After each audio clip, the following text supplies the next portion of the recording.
Buenas tardes, good afternoon. My name is Alberto Hernandez. I'm the Chief Librarian and Archivist for the Center for Puerto Rican Studies. I welcome you, bienvenidos. Just to say a few words about the Center for Puerto Rican Studies, is a nation-leading university-based institution devoted to the interdisciplinary research of Puerto Ricans in the United States. It was indeed founded in 1973 by a coalition of community activists in conjunction with students like you and faculty members. Since its inception, Centro seeks to link scholarly inquiry to policy and social action. The Central Library and Archives was created to collect, preserve, and share significant historical materials that document the stories of Puerto Ricans and other cultures that make history in the United States. One thought I want to bring today is that by the year 2050, by the time you reach my age, Hispanic-born citizens will reach 23% of the total population of the United States. I think this is rather amazing. So I would like to become aware of how we pave our pathway in history and make that generation proud of our accomplishments. Gracias. Good afternoon, buenas tardes, y bienvenidos a Hunter College. On behalf of Edwin Melendez, our director, myself, and my students, I want to receive you to our house.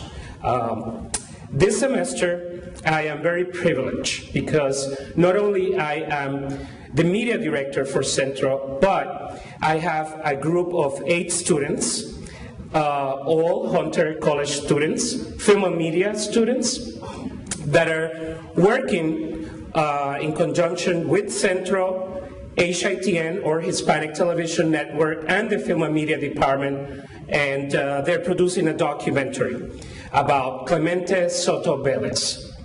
I have them all here, so I would like to introduce them to you because they are your hosts this afternoon. First, Melissa Garay, please stand up and wave to the crowd, Melissa. Frank De Stefano,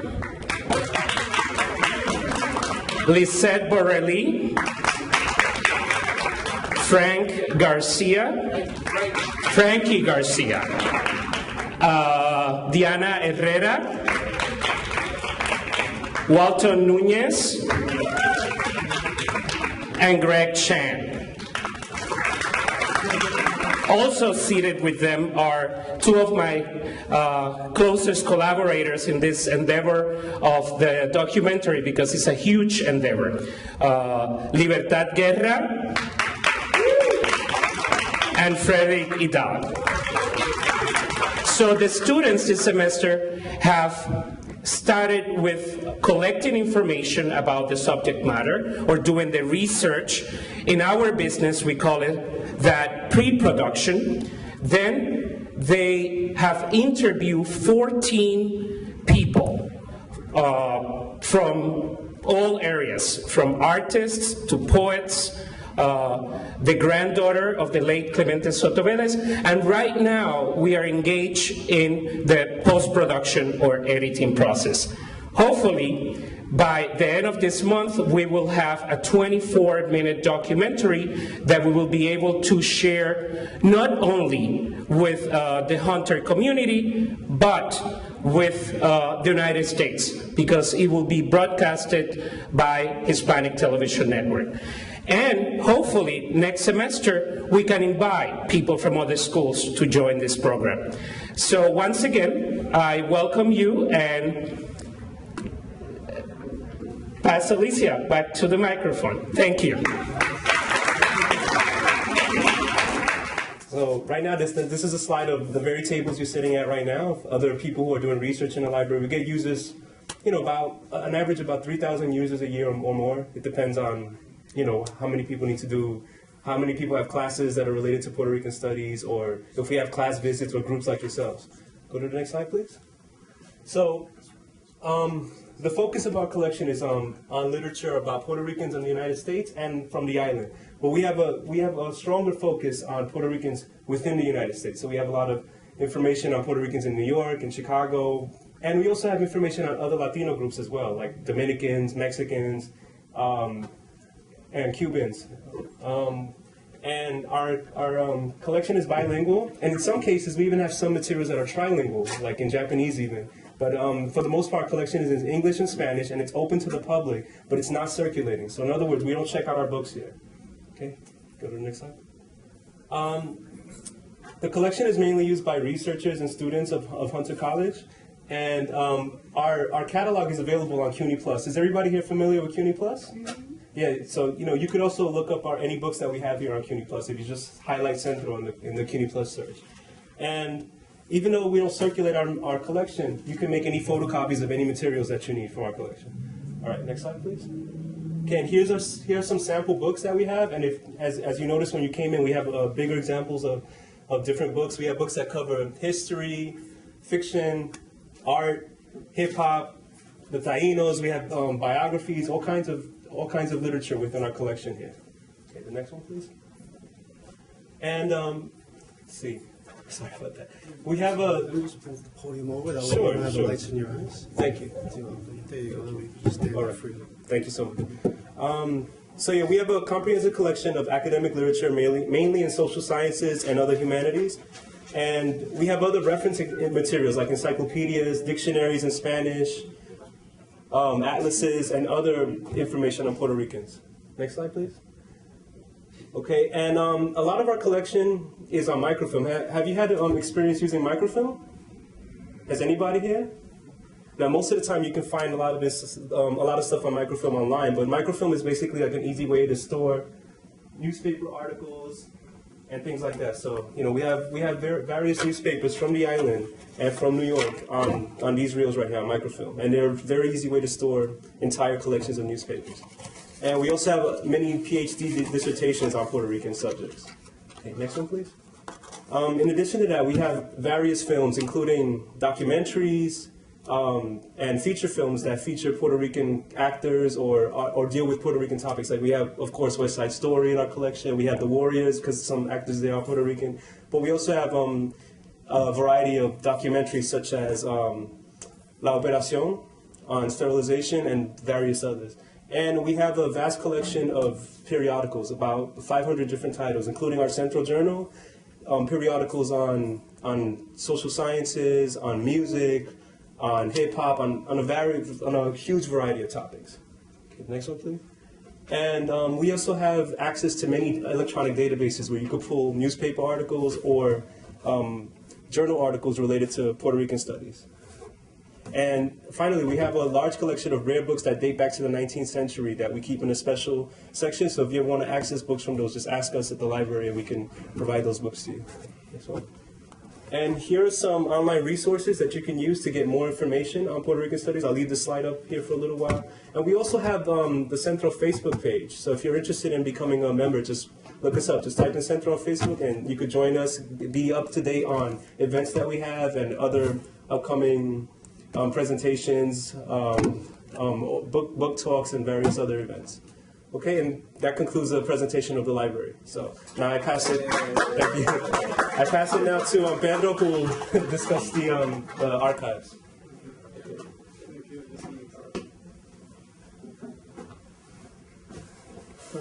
Good afternoon. I'm Pedro Juan Hernandez. I'm the senior archivist. First, we want to expose you to the new generation, and now the old generation is going to speak a little bit about the work that we do here in the archives. And the archives is what we call it primary sources. So it's the documents that pertain to a specific time period that we are preserved. Centro has been working since 1989 to collect different collections of the Puerto Rican diaspora. And the purpose of that is basically we want to deal with to preserve and to make those resources available for people. And the reason this is the archives of the Puerto Rican diaspora, and let's go to the next one. Most of the time, when we talk about the Puerto Rican community, or even yourself, we talk about different issues that concerns your daily life. And the archives, although it's dealing with the preservation of historical documents, is doing the same. We try to look in the past about different things that describe the history of the Puerto Rican community and Latino communities here in New York City, and not only in the city, but throughout the country. And the collections will deal with all these particular issues that we do deal in our daily life. And the reason is we all want to know how the past generations dealt with those issues. And so if you go to the next one, I was a teacher in Puerto Rico of history, and most of the time I know this is not a favorite subject for students, that why we need to go back to the past. And I think that here in the next slide we will see some reasons why we want to go to look to the past. So please move to the next. And the past, the history is a source for us to learn our past, our achievements and struggles. Is a way to celebrate our heroes, landmarks, and major historical events. It's a way to reaffirm our national and cultural identity. It's a way to share our values and common heritage. It's a way to continue traditions and promote a vision to the future. And that's why I think that history is so important in our lives, and it's always very useful to teach us how other people dealt with those issues. And sometimes we take things for granted. We think that, and what we need to do is, like this space, it was not easy to get this space, and it was a product of a lot of struggles and youth. If you see in the next slide, we will see that a lot of the Puerto Rican and Latino programs were part of a struggle of youth, the young people at that time period, where they were demanding from the academic environment to have a presence in the academia. So today, administrators, if don't see a response or that those programs are support, those are the first one to go. So that's why we need to have the conversation where you guys tell us how we are doing our work. Sometimes we think that we're doing a great job, but for you, maybe we're not reaching out to you guys. And part of this event is that's the goal, that we want to hear from you, how we can improve, how we can make this accessible, how could you learn what we have here and how that is relevant to your life, okay? And these are some examples of different documents that illustrate the life of Puerto Rican. And briefly, on the next slide, we will see an example that how the archives reflect, in this case, the political life, the creation, the first elected officials, the issues that people were concerned, registration and vote, and to let our voices heard. And so in the past, that was an issue. Today, nowadays, it's an issue, because if you don't vote, if you don't participate, they take you for granted and you don't count. So in the next slide, we will see, for example, two very well-known Puerto Rican women who has done great contributions. The first one is Antonia Pantoja, one of the founders of Aspira, and it got recognition by the President Clinton in 1996 for her accomplishment in education. The Aspira was one of the organizations who took the case, creating the bilingual programs. Today we say, so you want to learn about the bilingual programs. In the papers of Antonia Pantoja, you will find a lot of information about how they were created, how hard the community struggled to get those bilingual programs created. Helen Rodriguez is another example of a woman, a doctor, a physician, dealing with women's reproductive rights and dealing with the programs of sterilization in Puerto Rico, and etc. And the last slide that I want to show is the faces of different people that give you an example of the breadth of information that we have here in the archive. So you want to learn about politics, you want to learn about the identity and community creation. These are some of the faces and the papers that we are proud to have here and host here in the Centro. And the last one I invite you to visit the Central Archive if you haven't done it. There's a lot of information, and the next slide will show you ways on which we have disseminated the resources that we have here. You will find links to these sites. If you're a teacher, you will find resources that have been created using the resources that we have here. And also you will find if the Dominican Studies Institute have resources in this sources in these other sites.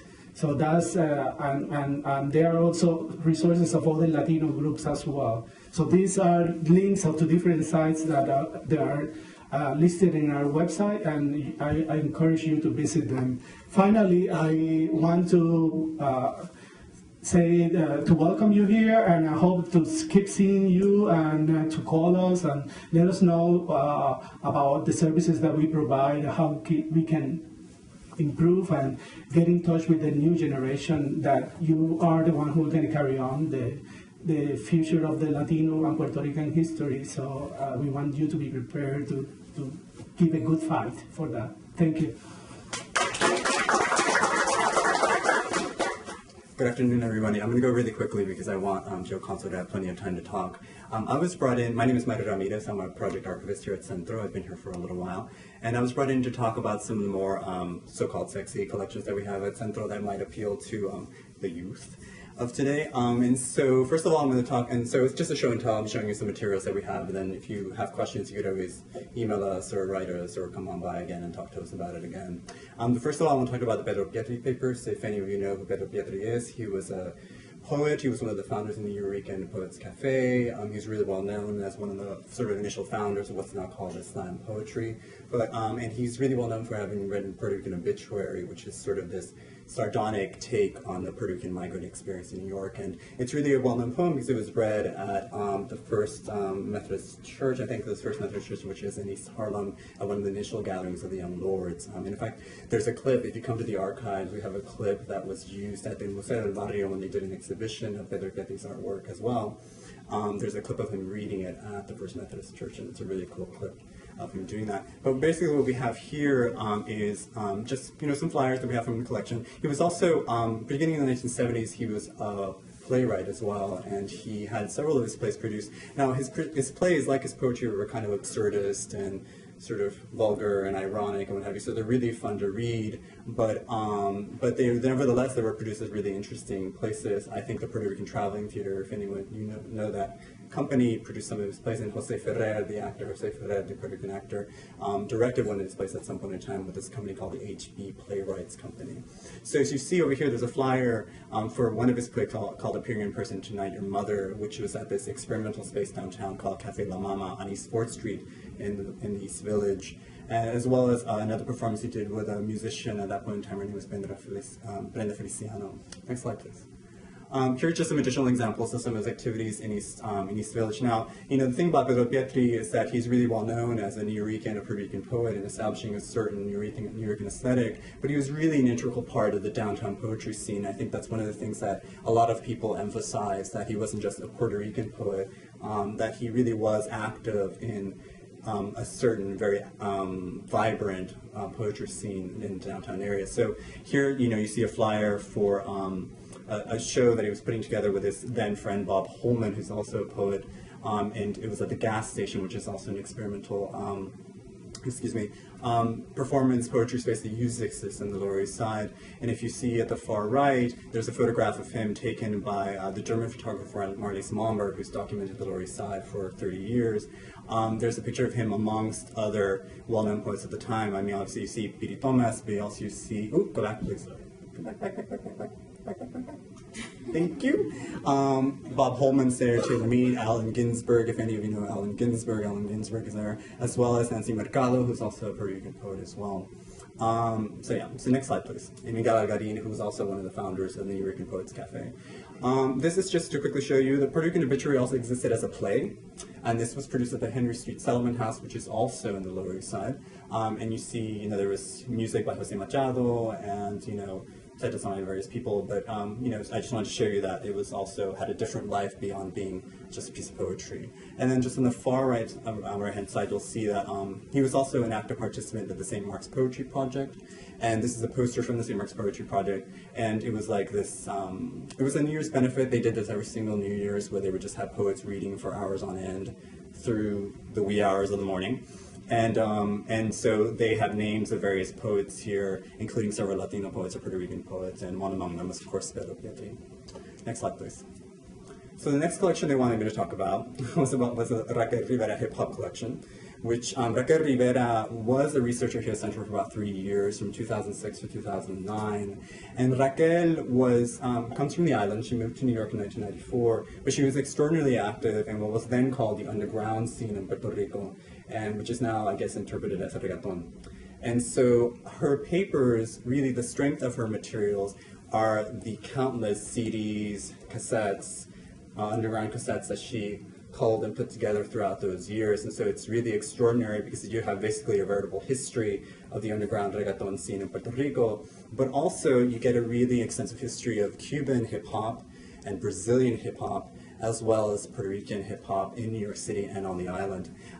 In fact, Yosenex, when Yosenex was showing one of the images of one of the books that we have, one of the books that you saw was New York Ricans in a Hip Hop Zone, which was Raquel's first book. And she just last year came out with she co-edited a compilation of essays on reggaeton, which came out last year. And we had a book party here at Centro for it. So next slide, please. So these are just some examples from Raquel's archives. As you see, there's a promo, I guess a headshot of Vigo C, looking very 90s. And then you have over here, you know, the group The Noise for performing in Puerto Rico. And as you see, it's called, you know, it's Club Caribbean, but it was called Underground at that point in time. It wasn't called reggaeton or anything else. Next slide, please. Next slide. Here we have Fat Joe, of course, another promo shot, which, you know, like, again, the papers are really, you know, since Raquel wrote on Puerto Ricans and hip-hop in New York City, there's quite a bit of material on that. You know, the articles she's written extensively on this, both as academic and also as an independent journalist, both in Puerto Rico and in New York City. So she wrote for Vibe, she wrote for Urban Latino, she wrote for Nuevo Dia, she wrote for El Diario La Prensa. So, you know, you could always locate her stuff online, or you could come here to the archives and look at her stuff. And here another just sample of, I think this was a presentation on La Cultura del Rap in Puerto Rico, and you know, just gives you an idea of what was going on the island in the early 90s, because most of our materials encompass the early 90s and late 80s and that sort of thing. Next slide, please. Again, you know, these are just some of our promo shots. These are the Arsonists. I don't know if you've heard of them. They're also sort of a hip-hop band. And I just thought this was really hilarious. The Kid Power Posse, they're holding baby bottles. And I'm not quite sure why they chose that look. So what baby bottles do for you. Next collection, please. And the last collection I want to talk about are the Ed Vega papers. Now, I think they believed you would find this appealing, because Ed Vega, you know, he was an older individual. He passed away a couple of years ago now, but he was a rather experimental writer. I mean, we just had a panel on Ed Vega a couple of days ago where, you know, number of academics came, his daughter came, and they spoke about his work and his life. And beyond sort of all agreeing that he was a difficult, cantankerous, cranky individual, they sort of also spoke about sort of how amazing his writing was. He really was inspired by the great American novel, by Faulkner, and by all these other writers, and so he really wanted to write the great American novel, so he tended to write really big books, long books with really long titles. And I wish I had them in front of me, but like, you know, they're just sort of belabored. But in any case, we recently got this collection about a year ago, and it's really fantastic because he published numerous books, but there are a lot of unpublished manuscripts and notebooks within the collection that sort of speak to really these experimental narratives that talk about New York, that talk about Puerto Ricans, that talk about colonialism and anti-colonialism and on the island. So, so the first slide, please. I'm sorry, I'm talking on and on. And these are just some samples from the collection that we got. This is Ed's. Oh, go back, please. You have a trigger finger. A trigger finger.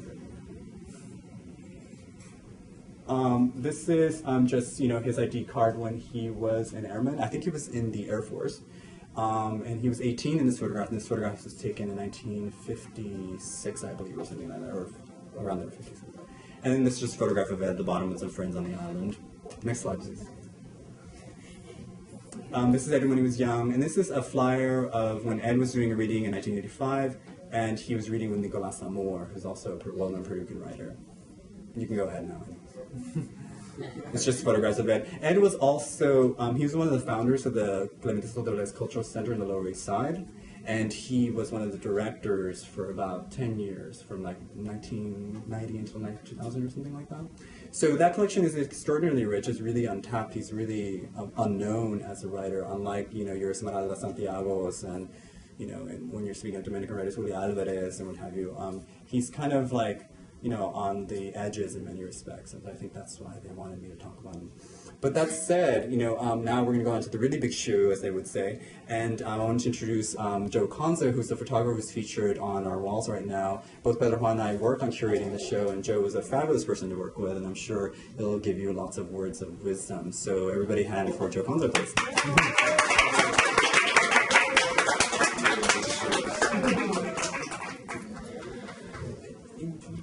Peace and blessings, everybody. I want to thank you for coming out today. A little bit about myself. Puerto Rican kid, born and raised in the South Bronx. I come from a big political activist family. That's a picture of my grandmother on the wall there. El Centro's named after her.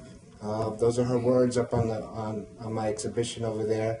My grandmother, Dr. Evelyn Antonetti, was instrumental with Dr. Antonio Pantojas in starting bilingual education in the public schools, summer youth programs, summer lunch programs.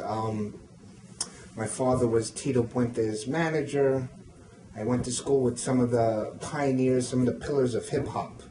So when I wasn't hanging out with my dad, taking pictures of Celia Cruz, Hector Lavoe, and all those beautiful musicians, I was hanging out with the guys I went to school with, Africa Bambaataa, the Cold Crush, and all the guys that started hip-hop. What Ed Centro is doing today is fantastic. What they have been doing for years is fantastic. You know, we need to document our history, our culture, and not allow somebody else to do it for us, okay?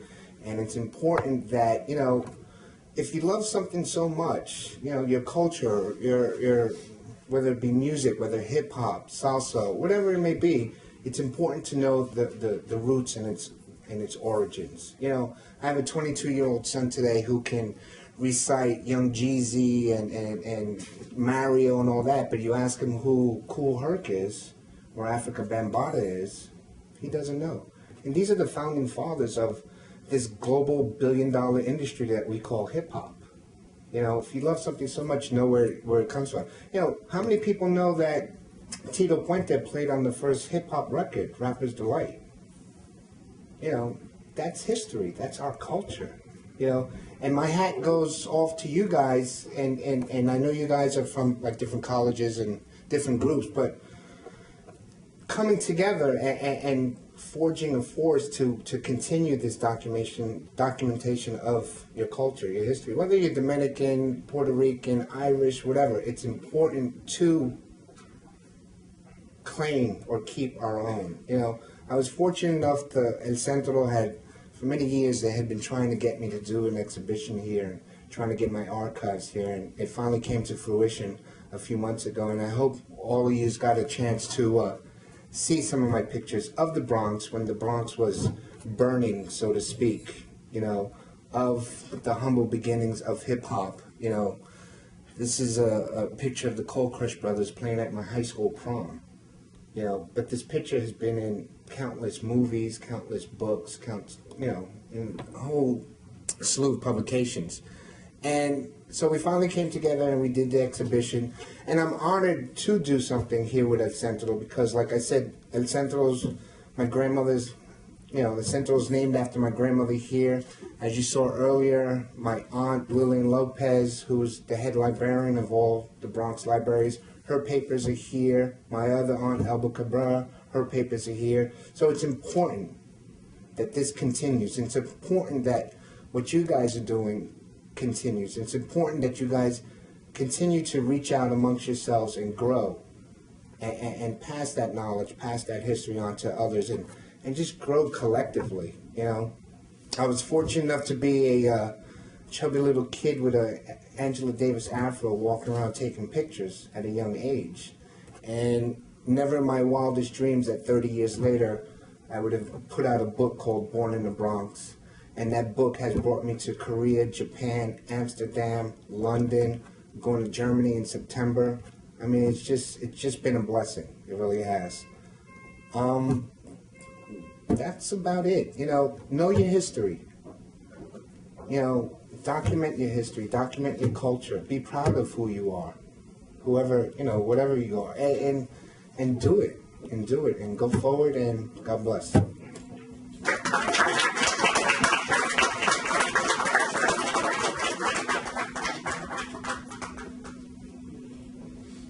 If you want to have any questions before we move on. Has anybody actually seen some of my pictures up there? Yeah. Any questions? Anybody want to pick my brains about anything? How was it taking pictures of Tito Puente as a 16-year-old? Tito Puente was one of the nicest men you'll ever meet. Never walked around with bodyguards like you see Mark Anthony today and all these Jennifer Lopez with 20,000 bodyguards. Tito Puente was approachable. And like I said, I just found this out recently that Tito Puente played on the Sugar Hill Gang's Rappers Delight album. How cool is that? How cool is that? The king of salsa playing on one of the first hip hop records ever recorded. It's amazing. Questions? Maybe before you move to the, you can go upstairs, but before you want to look at the exhibits and take the opportunity to ask questions with Joe, this is a great chance to speak to the artists and to get the real story behind the photo. So let's do so. And use this place. When I was growing up, I didn't have a centro to go to find out about who Lolita Lebron was, who Pedro Alviso Campos was. I got that through my grandmother and my family. But use this place. This place is so rich with history and knowledge. And you don't have to have a project. It could be for personal reasons as long as you have an idea and you come in regular hours, right? And our culture is so rich, so rich, so rich. God bless you guys and keep doing what you're doing. Stay in school.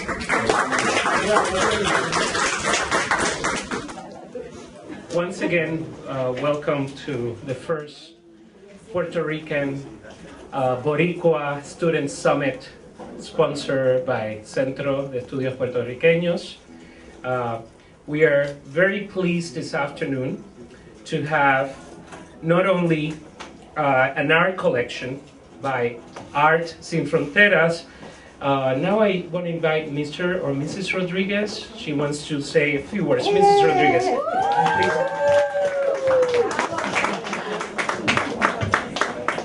Buenas tardes, señoras, señoritas, caballeros. Bueno, yo aquí represento al grupo de pintores y artistas Projecting Art, y la exhibición se llama Proyectando Arte Sin Fronteras. Y quiero darle las gracias a todos los que han venido y gracias al Centro de Estudios Puertorriqueños por habernos permitido exhibir aquí en Hunter College, ya que la gran parte de nuestros integrantes nos graduamos de aquí de Hunter. Y también gracias a mis estudiantes de BMCC por haber venido. Muchas gracias a todos. Y bueno, que disfruten la exhibición. Muchas gracias.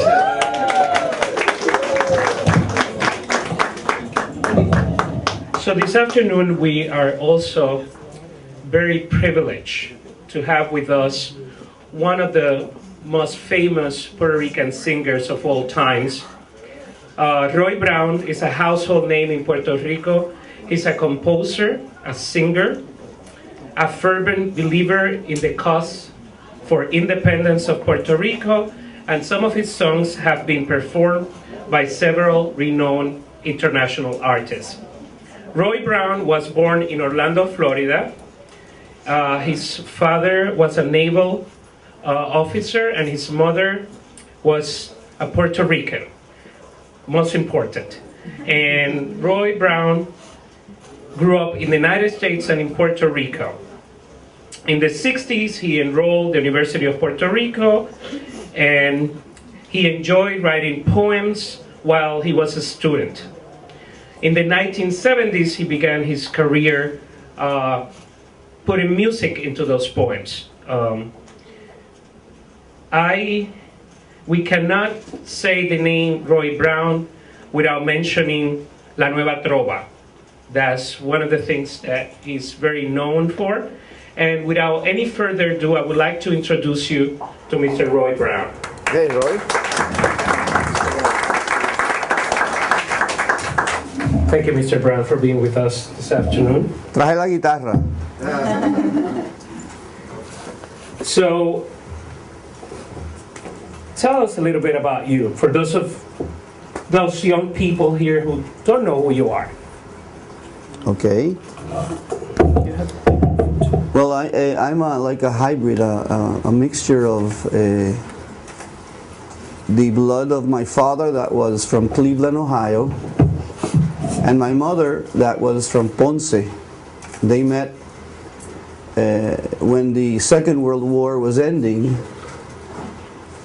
in Orlando, where my father came from Africa. He was fighting the Nazis, and my mother was working for the Navy, and they met, and I was lucky to be born in Orlando. But we ran around all the United States for about 4 or 5 years, and then we ended up in Puerto Rico. I grew up bilingual. I was lucky enough to be able to come to New York several times when I was young, so I really liked it here. And I studied in the University of Puerto Rico, where I acquired a way of thinking that I enjoy. I'm open-minded, I'm curious. I believe in studying everything, you know, and I don't believe in specializing in one form of knowledge. So when things were not going well for me in Puerto Rico, I sang protest music, so I could not make a living. I had 2 children, and I thought that maybe if I came to New York, I would be able to make it and be able to support my family. So I came to New York, and I lived here for 13 years. I raised my children here,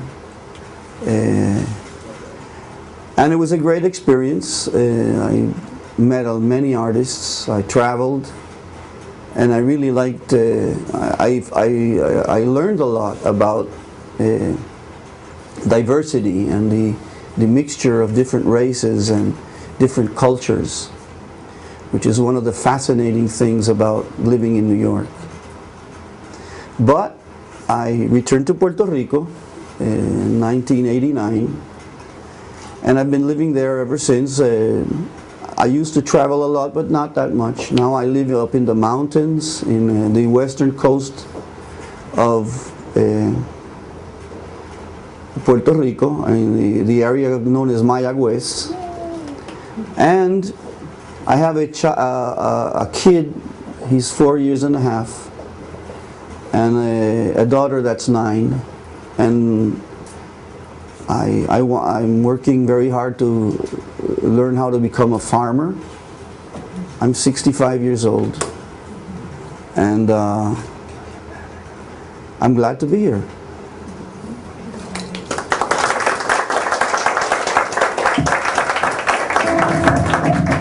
So one of the reasons why Roy is here, well, there are many reasons, but one of the reasons is he will be with us tomorrow.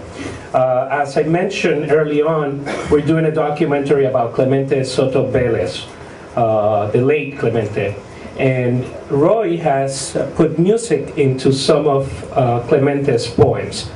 And he will be interviewed for the documentary tomorrow, but today he's here to play a few songs, and along those songs, he will let you and me know who he is. And I don't want to bore you with more speech. We're here to hear Roy, and that's what we're gonna do now.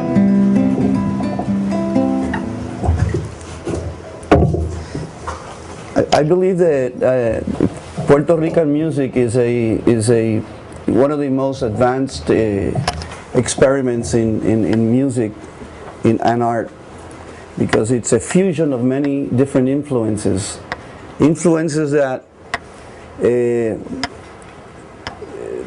were born or occurred in the island itself, because Puerto Rico is the union of diverse cultures. First there were the Taínos that had their instruments and had their way of dealing with sound. And then the Spaniards came from all over Spain, Spain was a multicultural society also, from the North Africa. And then slaves were brought to Puerto Rico. And different peoples of all over Latin America came to Puerto Rico. And the music of Puerto Rico took all those influences and they created Puerto Rican music. But also, Puerto Ricans came to New York, went to New Orleans, went to Chicago, and we became musicians here. And our experience here created a new form of music, which then went back to Puerto Rico. And in Puerto Rico, it was transformed again, and we've been traveling to and from for centuries, 2 centuries, creating what we do as music. So my music is like that. It's folkloric, it's rock and roll, it's jazz, it's whatever. There's a message, a poem to be sung, and I use the music that suits the poem. I'm going to do today some songs that come from the folklore.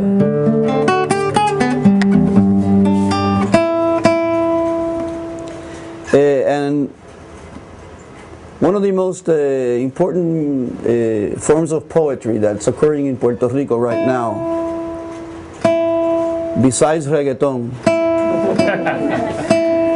is the decima. The decima is a special rhyme. It's a verse of 10, una estrofa. It's a Verse. a stanza of 10 verses that have a particular form of, they have to be rhymed in a certain way. This decima is called En la vida todo es ir. In life all goes forward as time undoes itself. A human being may know where he's born, but not where he's going to die.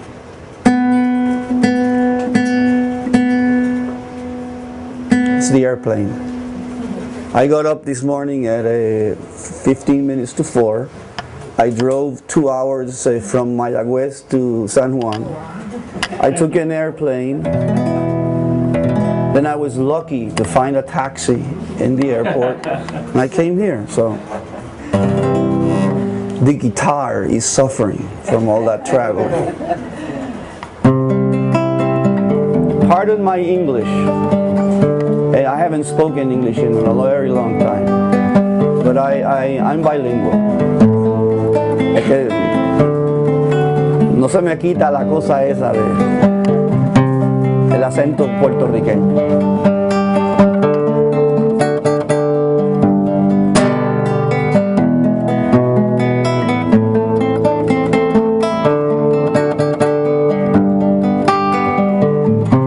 En la vida todo es ir a lo que el tiempo deshace. Sabe el hombre dónde nace y no dónde va a morir. El hombre que en la montaña, por la cruz de algún camino, oye la voz del destino, se aleja de su cabaña.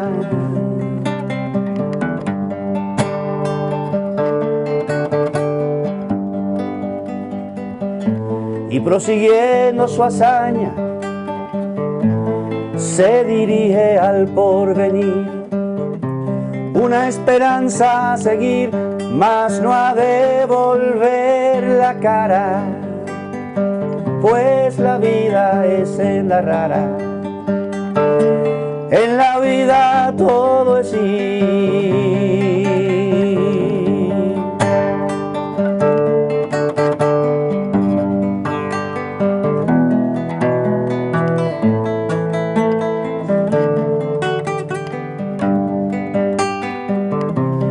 Miro esa palma que airosa, su corona al sol ostenta, y miro lo que aparenta, la esplendidez de la rosa.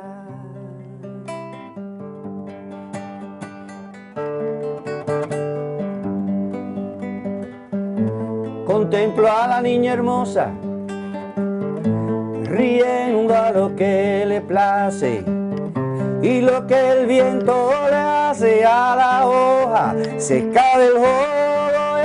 Es la vida como un robo, a lo que el tiempo deshace.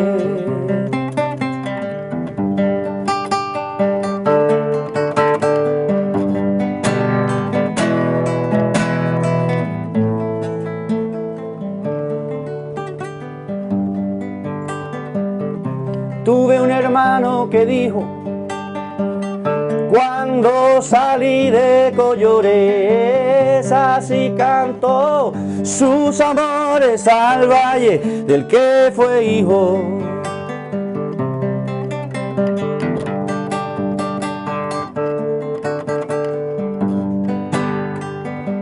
Una y otra vez maldijo la gloria que en letras yace, y en que su nombre renace, pues que llegó a comprender lo poco que es el saber. Sabe el hombre dónde nace.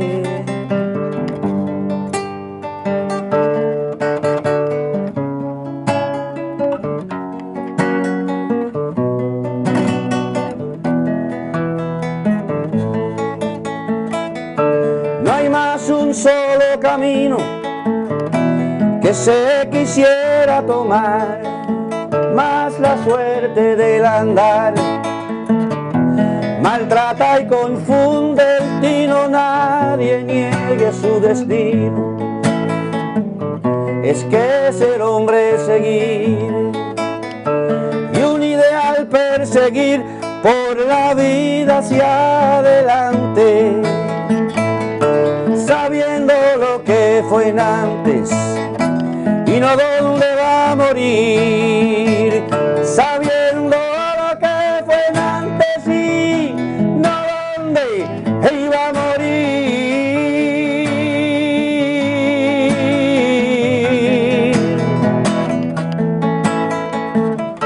Lo ley, lo ley, lo ley, lo ley, lo ley, lo ley, la la.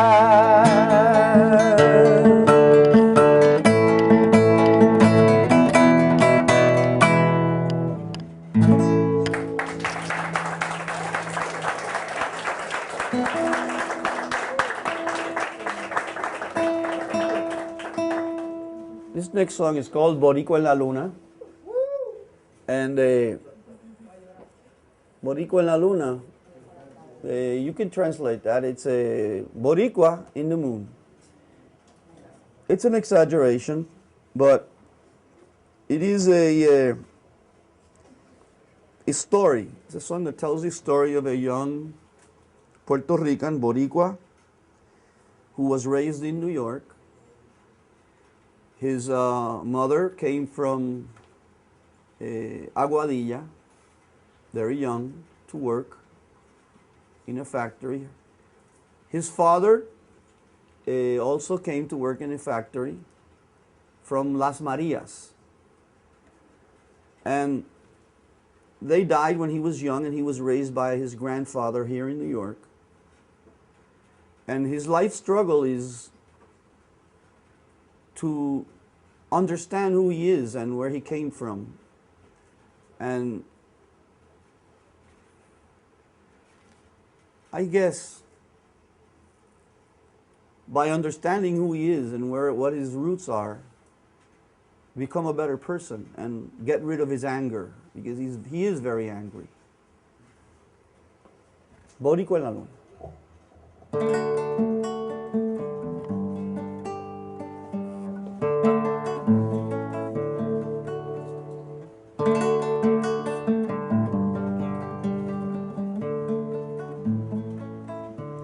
De las ondas del mar, que son besos a su orilla, una mujer de Aguadilla vino a New York a cantar, pero no solo a llorar, un largo llanto y morir, de ese llanto yo nací. Como en la lluvia una fiera, y vivo en la larga espera de cobrar lo que perdí.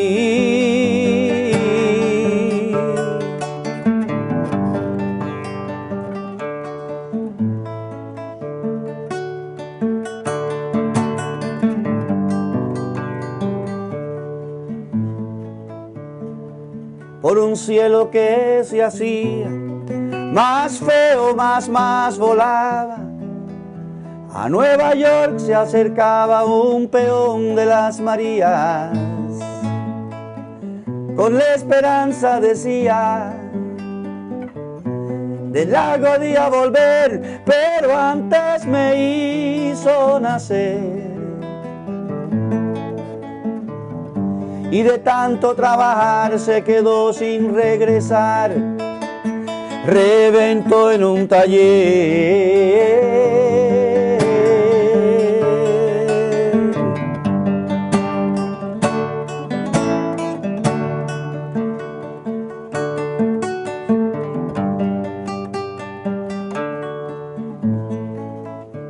De una lágrima soy hijo, y soy hijo del sudor, y fue mi abuelo el amor único en mi regocijo. Del recuerdo siempre fijo, en aquel cristal de llanto, como quimera en el canto de un Puerto Rico de ensueño, y yo soy puertorriqueño sin nada, pero sin quebranto.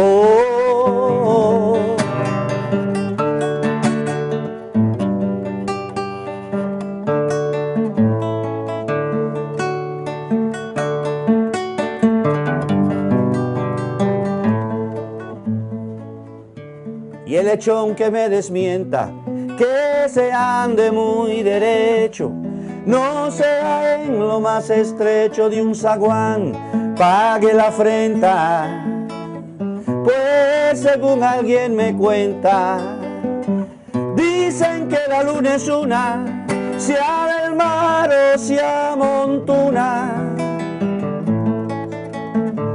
Y así le grito al villano, yo sería borincano, aunque naciera en la luna. Y así le grito al villano, yo sería borincano, aunque naciera en la luna.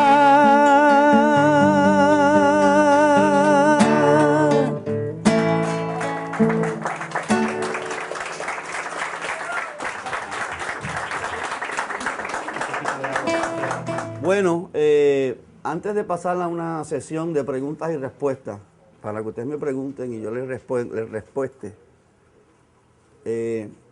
quiero pues hacerles un tema que hice de de Clemente Soto Vélez. Es una de las canciones más conocidas. Se llama Árboles. Y debo hablar en inglés porque si no, no me van a entender algunos de ustedes. I'm going to do a song by the poet Clemente Soto Vélez. Clemente was born in a mountain town in Puerto Rico called Lares, where in 1868, Puerto Ricans rose in an armed revolution against the Spanish government in order to proclaim a republic. He came from that town, and he, I guess that being from there, it influenced his love of freedom. He worked for independence, he wrote for independence, and he was jailed because of his struggle for independence. When he was in jail, I think, 7 years, up here in the States somewhere, in Atlanta, I think. When he was released, he was not allowed to return to Puerto Rico, so he came to New York. And he made his life in New York. And he wrote many of his verses in New York. This is the 30s, the 40s, the 50s, the 60s. When I began to sing and I saw that things were not going well for me in Puerto Rico and I decided to leave, I came to New York, and a friend of mine gave me a book, a verse of Clemente's. I had not known his work. I did not know who he was. He was not known in Puerto Rico.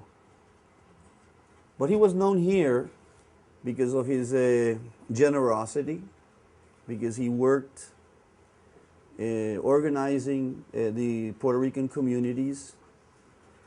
And he had an influence on many young artists because he was generous, and he would call us. And as soon as he knew I was here and that I had set to music one of his poems, he invited me to his house, and we had a great friendship. He was many years older than me.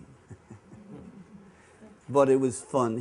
When we started working together, because I had a very famous group here in New York, which was called Aires Bucaneros.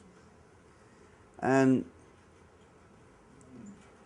when there was activities like this in the universities,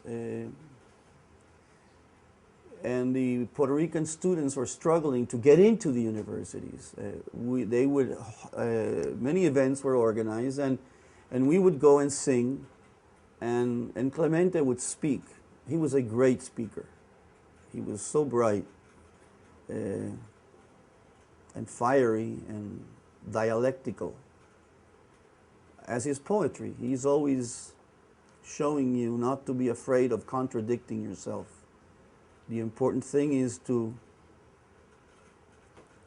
have la valentía, the courage, and the honesty to say what you feel.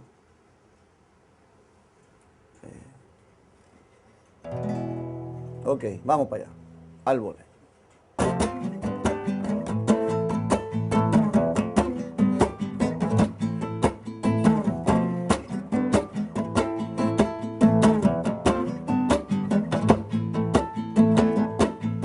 Esos árboles que no se llenan los bolsillos de aguaceros, que no solo viven de verdes pensamientos amarillos, sino que le sacan puntas a las hojas para adelantarse al rumbo venidero de sus frutos. Esos árboles que aprenden con la lluvia a no mojarse los pies, aun cuando el agua les suba a la cintura.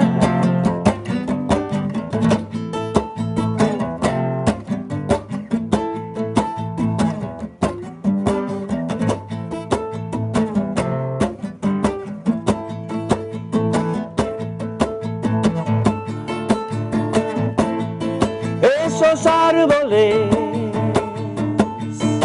se comunican con la doncella que está con dolores para que multiplique el número de su amante por sí misma, para que pueda decir: amado, multiplícate dentro de mí, para cuando la emoción se acerque a su cuadrado, tu imaginación cautive la palabra con labios. Esos árboles le dan albergue a la opinión desamparada que tan elocuentemente cultiva la anonimia, donde la madera verde de la lluvia le brota en llamaradas por los dedos.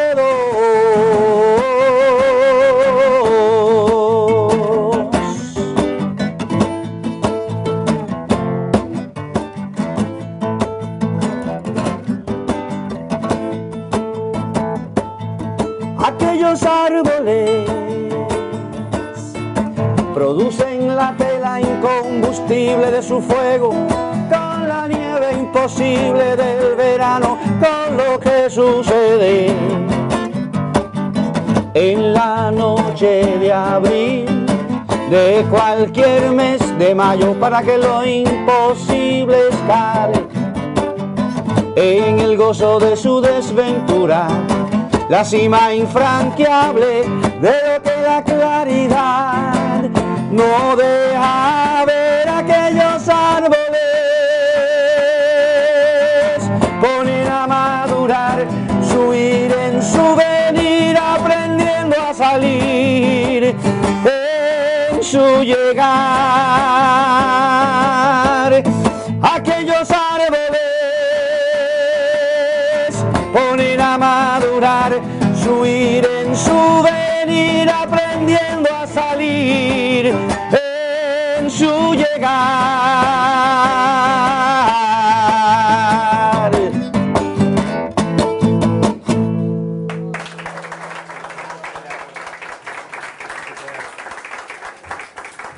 Oh, thank you so much, Roy.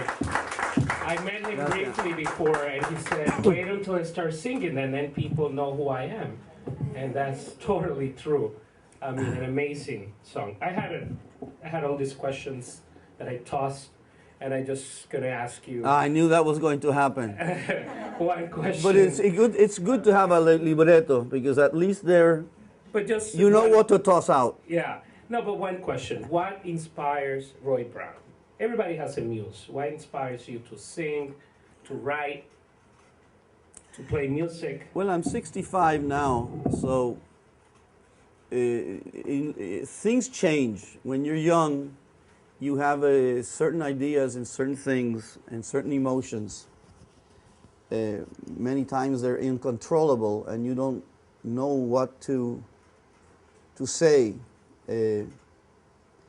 or how to say it, and you just let it out, and that's good.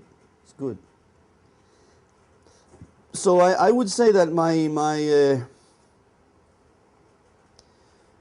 muse has been constant, and my muse has been changing. That's something that Clemente would say. I began to sing because I was an angry young man who found that the world that I lived in was not fair for the vast majority of people. And I believe that through song, through art, I had to state that. And at that moment, I was very optimistic, and I felt that the song and the struggle would make a difference. in my life and in people's lives. I've learned that it helps, and that I think that we have definitely progressed as a race, the human race, but we still have a long way to go.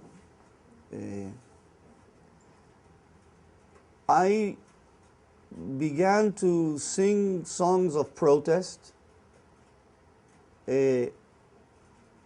but not just political protest. I believe that I tried to develop a language that would liberate me and children and women especially. And I thought that through song I should tell a story, the story of Puerto Rico, the story of Latin America. So I began to develop my style. I also thought that one of the things that we're lacking is, as people, is that we have all these feelings and we do not know how to state. We do not know how to express our feelings. And that is especially the function of a poet. The poet, some of them knowingly, others not knowing, what the poet does is create a language for our emotions. So instead of having a difference with someone and going and banging their head, we are able, through language and through the discipline that language gives us, to debate. And so that our ideas are what prevail.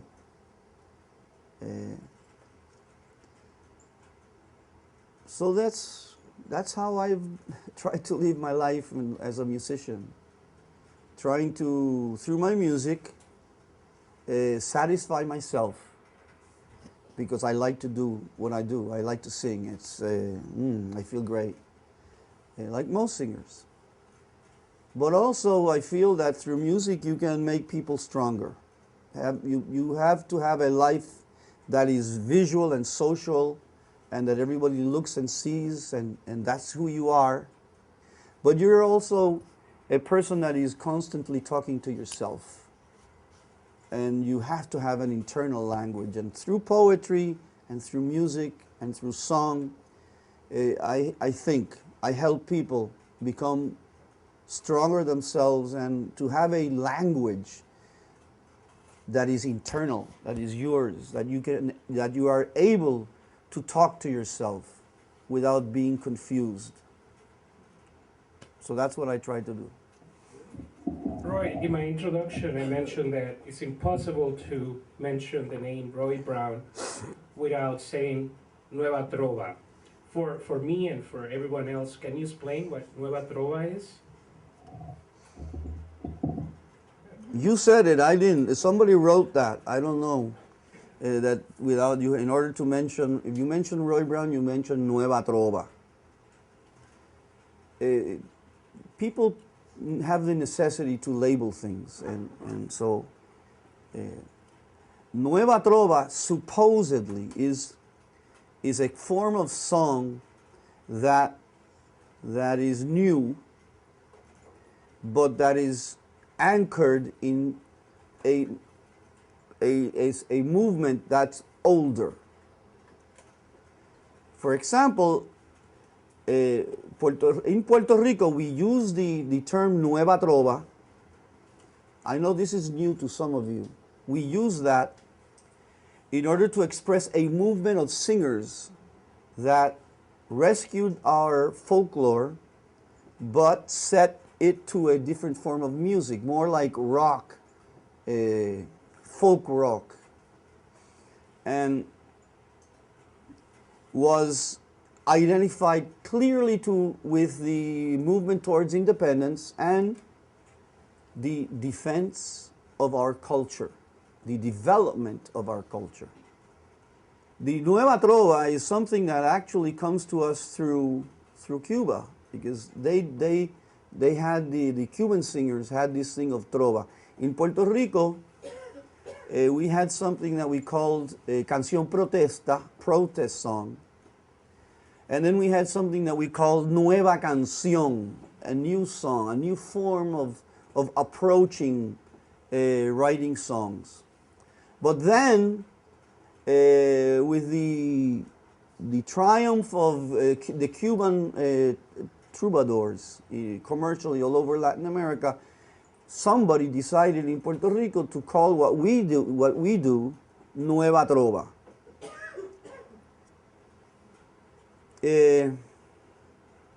I don't like the labels. I really don't. I think they're very confusing.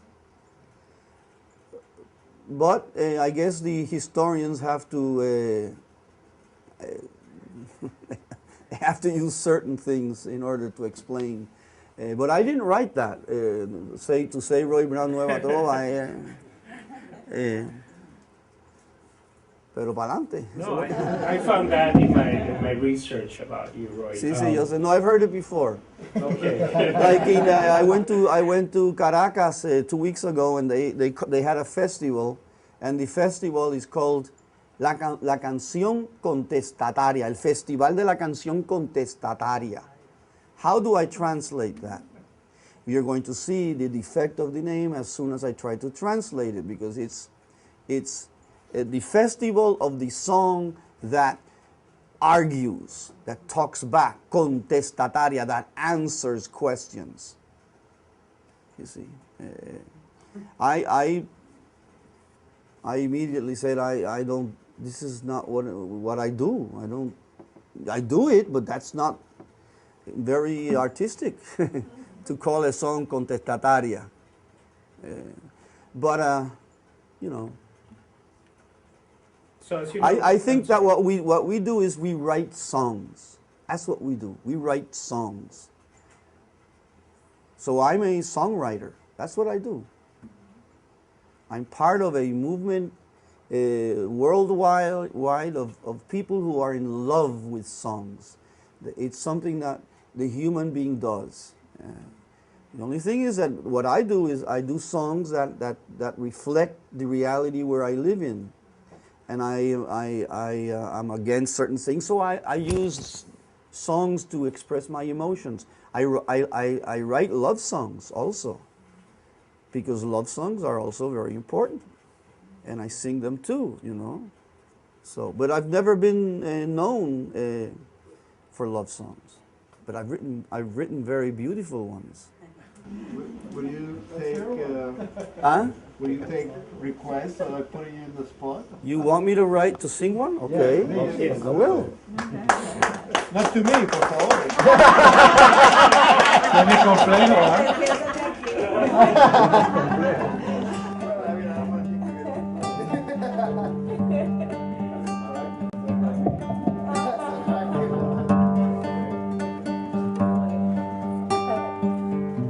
Sé que llegará el día en que ya nunca volveré a contemplar tu mirada curiosa.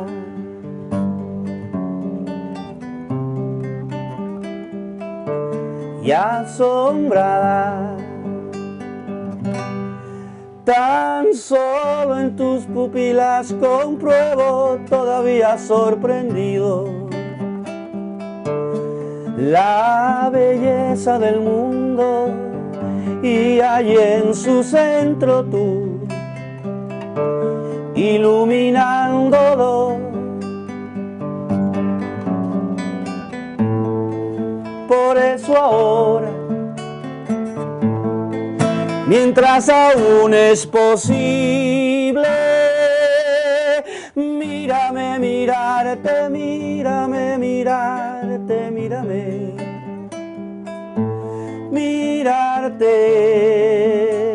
mírame, mirarte, mírame, mirarte, mírame, mirarte. Mete todo tu asombro en mi mirada. Déjame verte cuando tú me miras. también a mí, asombrado de ver por ti y a ti, asombrosa.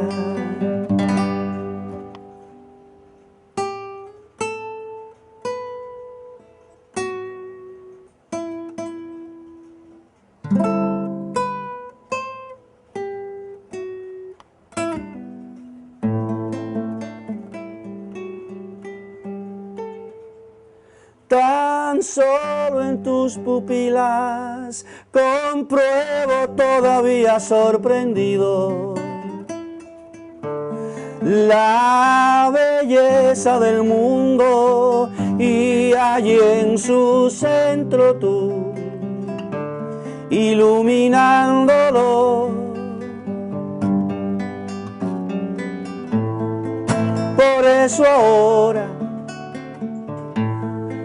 mientras aún es posible, oh, mírame, mirarte, mírame, mirarte, mírame, mirarte, mírame, mirarte, mírame, mirarte, mírame, mirarte.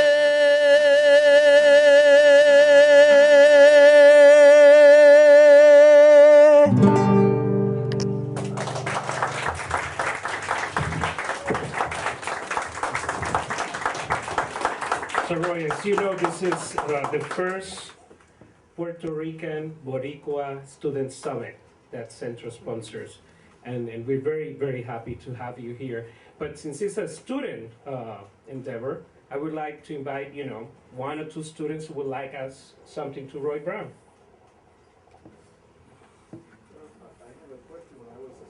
Okay, so here we have a question when he was a student. I think the first song that galvanized the student movement in Puerto Rico around the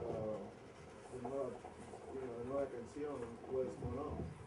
What can you say about that and what it meant to the student movement and for the younger people? What is the message there?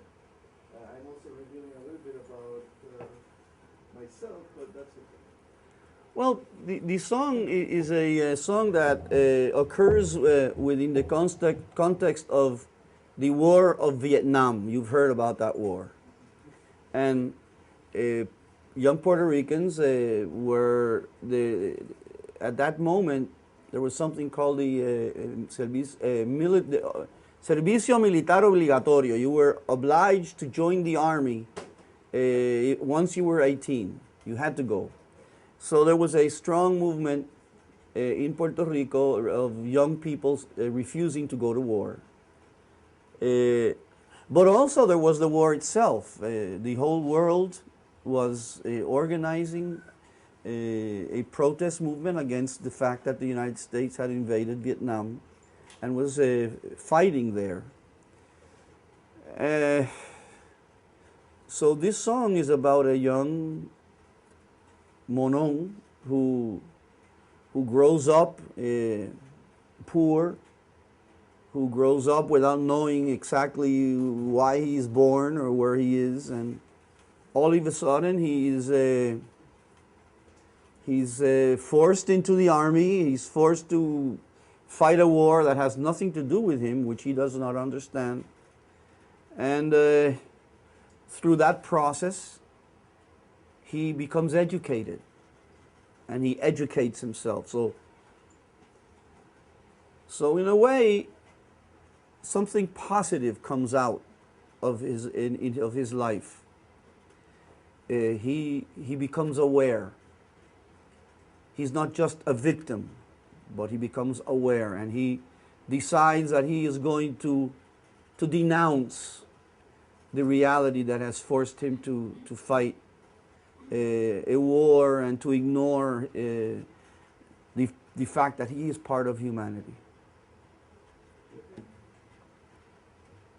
Someone else, a question? Can you tell us a little bit more about was it the interaction between you and Fernando? And exactly how was it important for you to write music to his poetry? I know you kind of mentioned something like that before, but can you go into that experience further? And were you at his apartment? Yes, I met him. His apartment is pretty, it was a big gathering for a lot of Yes. I arrived in his life late. I was I was a gift to him. He really liked me, and I did something which was he didn't think that anybody would do. You see, his poems were very long.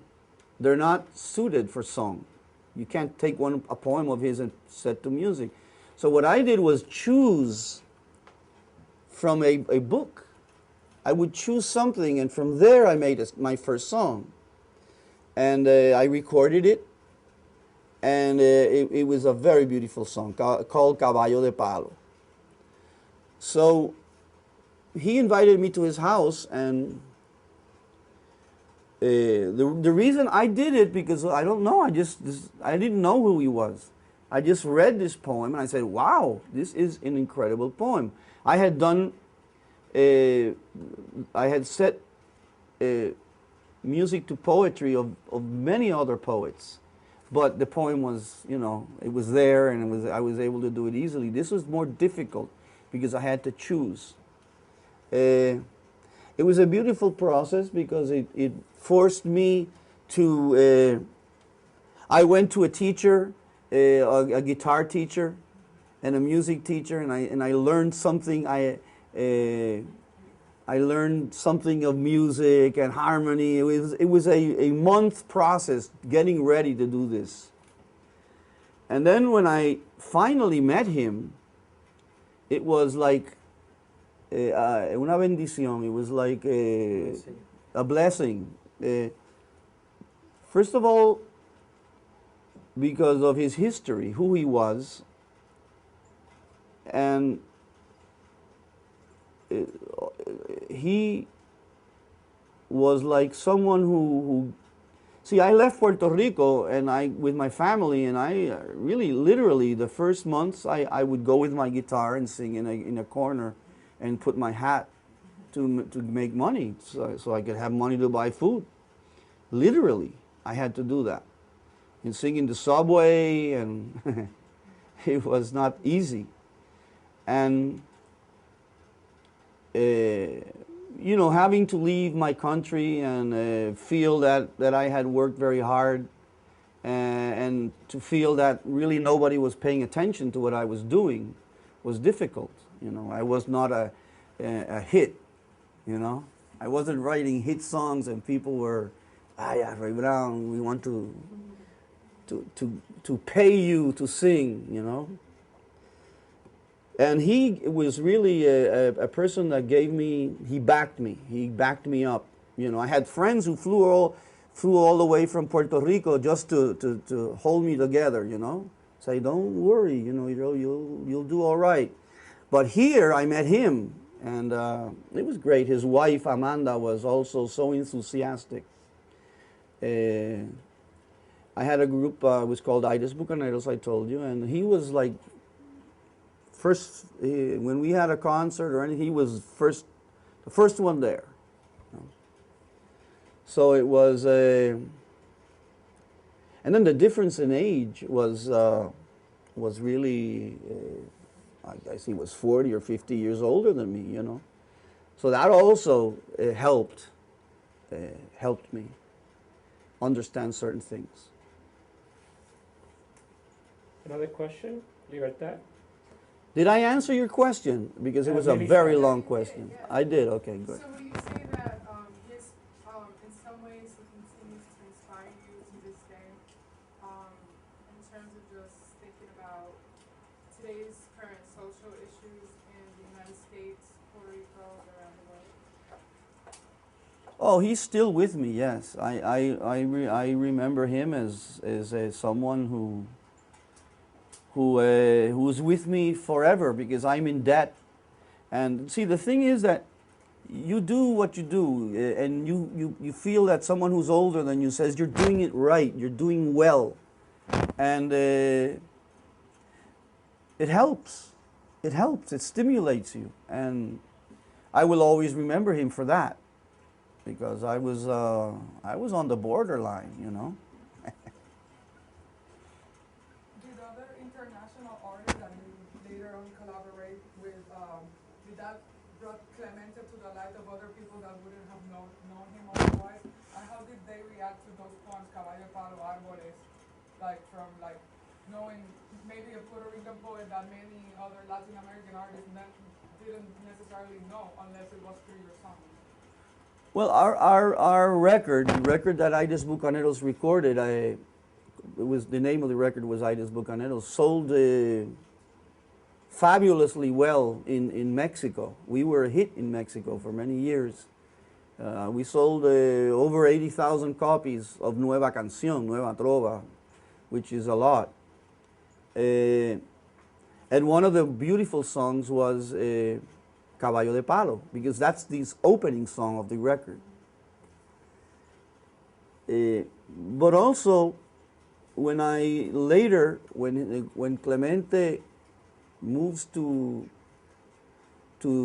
Puerto Rico, I also worked on Árboles.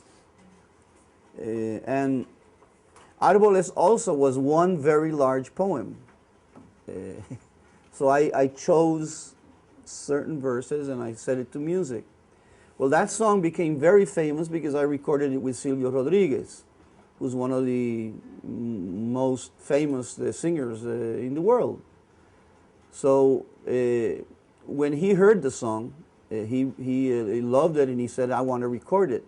And Silvio produced that recording.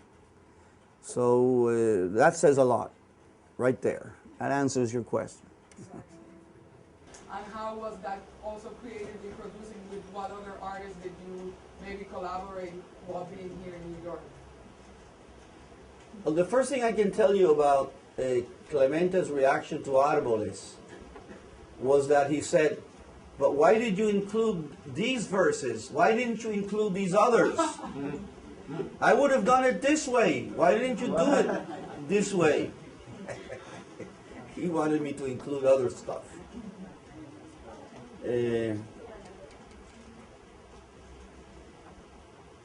Well, I came here because I really couldn't make a living in Puerto Rico, and I was a father, and what was I to do? Sell gasoline, or become a lawyer or an architect, which is great. If any of you want to be an architect or a lawyer or a doctor, you can do a lot of good. But I really thought that I had talent and that I could make it my way. I wasn't like, I didn't want to be Ricky Martin or Chayanne. That was not my idea. They're doing what they do, great. But I felt that what I do was necessary. That's what people don't do. What I do is something that yo no se lo aconsejo a la gente. You can become a popular singer, do pop art, great, you should do it. Because then you can become famous and rich and you can help other people. But I chose this path and I love it too. I think it's great. And I've met other people. I love it. Pero, ¿cuál fue el otro? Did I answer your question? No, did you overlap in your New York years with other people in terms of how did it influence your music? Oh, here I met everybody because everybody comes to New York. I met Alfredo Citarrosa, who's one of the great singers of Uruguay. I met Mercedes Sosa. I worked a lot with Pete Seeger. I worked with Inti Limani, which is a great group from Chile. Quilapayún.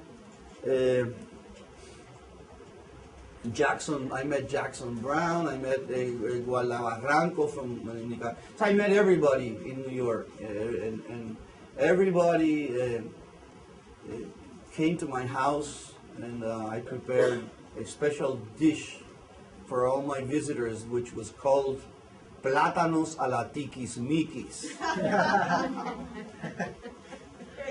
What is that? Plátanos a la Tikis Mikis is un piñón. Sí, pero yo lo hacía especial. Yo tenía mi fórmula. Roy, going back to Pete Seeger, I find that cosecha, siembra, Cosecha o siembra. Cosecha lo que siembras. La canción con de Tao. Yeah, exactly. And Tao is the grandson of Pete Seeger. Yes. And I think that's one of the first songs that I hear that has Spanish lyrics to an American folk sound, kind of. Yes. Would you consider, like, for me, it's like breaking the ice. I find it a wonderful song. And Many people loved that project and others didn't. I love life. I liked it a lot. It's a record that's called Que Vaya Bien. I did this record with the grandson of Pete Seeger, Tao Rodriguez Seeger, he's half Puerto Rican. And I recorded that with another singer that is very famous in Puerto Rico, Tito Auger, who belongs to the group Fiel a la Vega, rock and roll. And what we did was we recorded live a record in my house.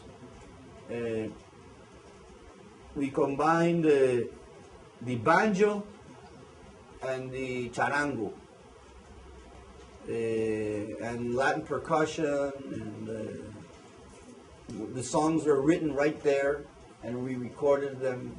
It was a great experience. 2 weeks we recorded a record.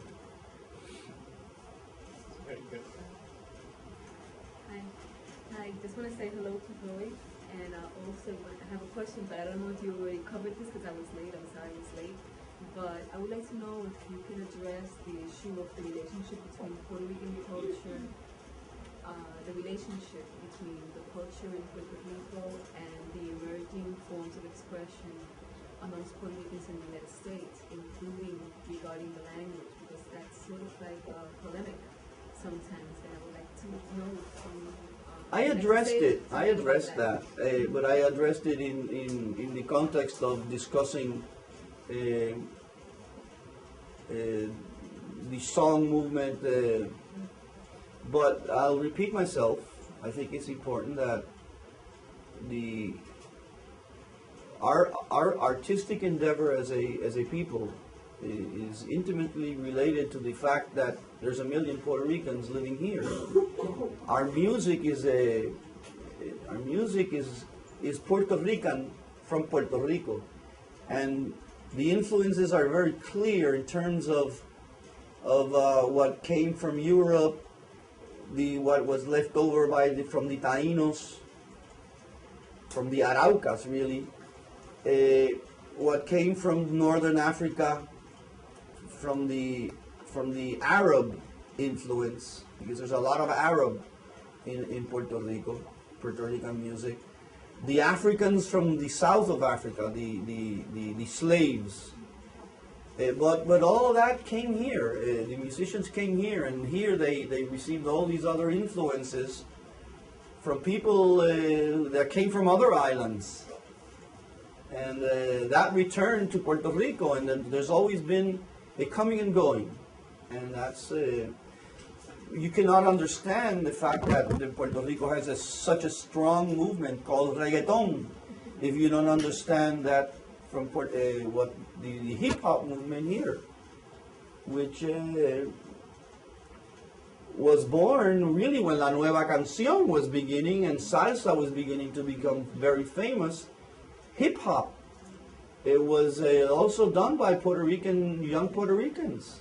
Hip-hop, many people feel that it was the black people of the United States invented that. But the Puerto Ricans were here when that was invented, because I was here. I witnessed it. I went to the first encounters of young black poets and young Puerto Rican poets. Pedro Pietri was there with the black poets, and when Hostos College was formed, what happened was that young black students and young Puerto Rican students took over that school because it was wasted and they didn't have a school to go, and that's where hip hop started. Right there in Hostos, in Gran Concourse, and in the streets here.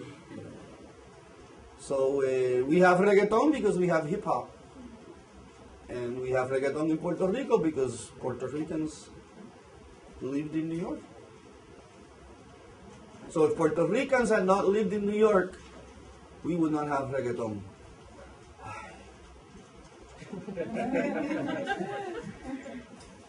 So Roy, going along those lines and not forgetting where we're here, which are the students, as you know, education is being attacked now in all fronts. The University of Puerto Rico is closed as we speak. Here, there are budget cuts left and right, but education, as we know, is very important. What's your advice to these young people in terms of education? To study.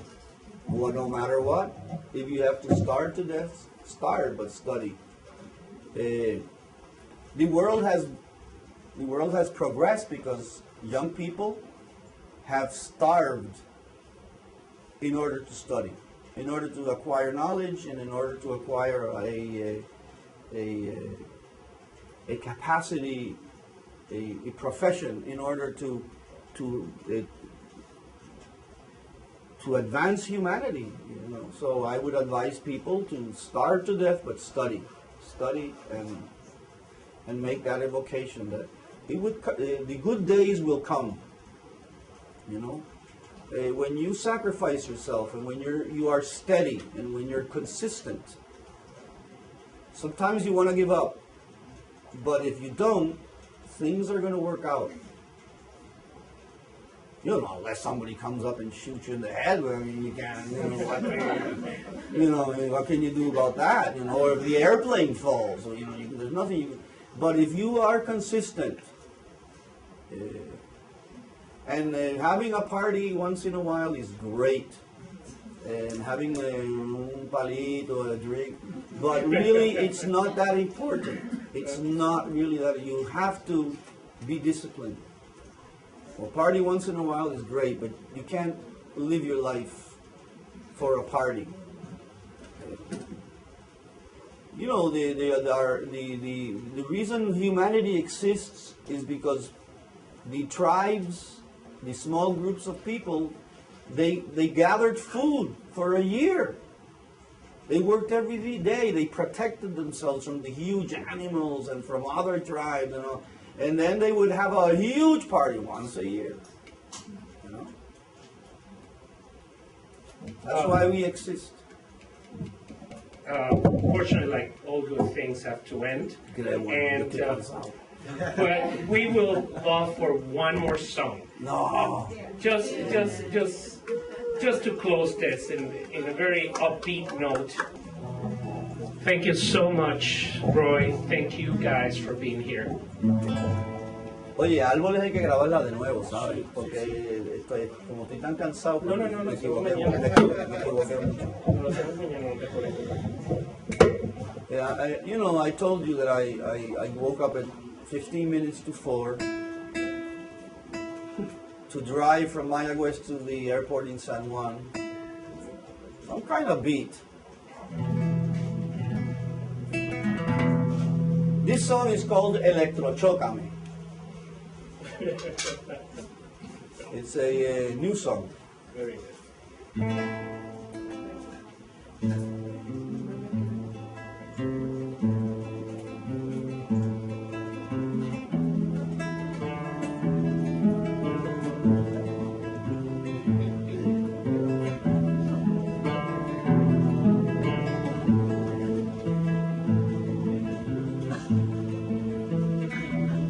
No existe la fuente de la juventud, tampoco una capital dorada. El hombre no tiene rabo y yo te quiero a cambio de nada. idolatra naturaleza sagrada. Oh, electrochócame, yo ceniciento, tú encajada, idolatra naturaleza sagrada. Oh,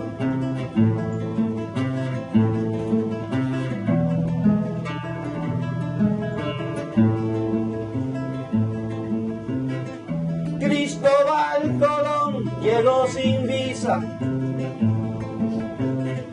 el insensato manda en esta ciudad. En el harén nadie tiene prisa, todo está claro en la oscuridad. Idolatra naturaleza sagrada. Oh, electrochócame, yo ceniciento, tú encajada, idolatra naturaleza sagrada. Oh,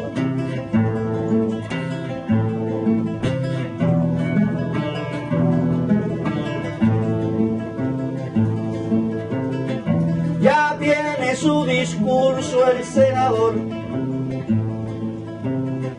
La guerra está ya justificada. El patriotismo está muy bien, la infidelidad nunca acaba. Idolatra naturaleza sagrada. Oh, electrochócame, yo ceniciento, tú encajada, idolatra naturaleza sagrada.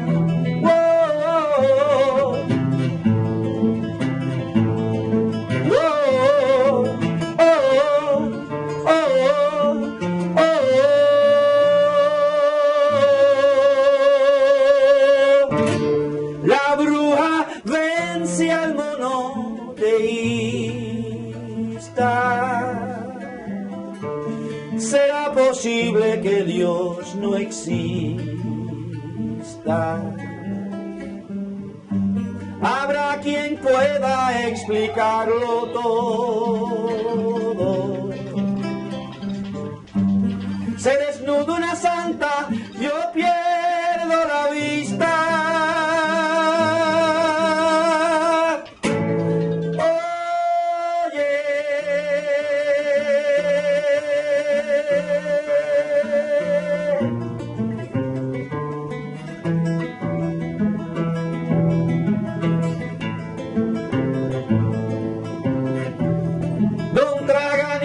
Se enredó en su red, su gadget se le quedó frugal, hecho mano de la Biblia el jefe, a ver si canta su gran coral. Idolatra naturaleza sagrada. Oh, electrochócame, yo ceniciento, tú encajada, idolatra